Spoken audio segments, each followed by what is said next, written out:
كتاب جاءنا في دفتيه من الإعجاز ما امتدت قرون.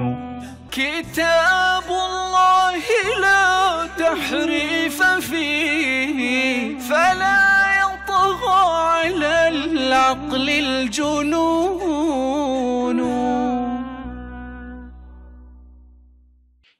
السلام عليكم.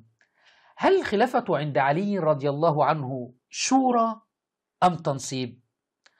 نحن نقول للشيعة أن علي رضي الله عنه قال كما في نهج البلاغة: إنما الشورى للمهاجرين والأنصار، فإن اجتمعوا على رجل وسموه إماما كان ذلك لله رضا. وقال أيضا كما في نهج البلاغة: لقد بايعني القوم الذين بايعوا أبا بكر وعمر وعثمان، فما كان للشاهد أن يختار ولا للغائب أن يرد. ونحن من هنا نقول للشيعة: هل بهذا الكلام تكون الخلافة شورى أم تنصيب؟ ثم نطالبكم مع هذا الكلام أن تأتون بنص في نهج البلاغة لعلي رضي الله عنه قال: أنا إمام منصب من قبل الله تبارك وتعالى. إلى عقلاء الشيعة.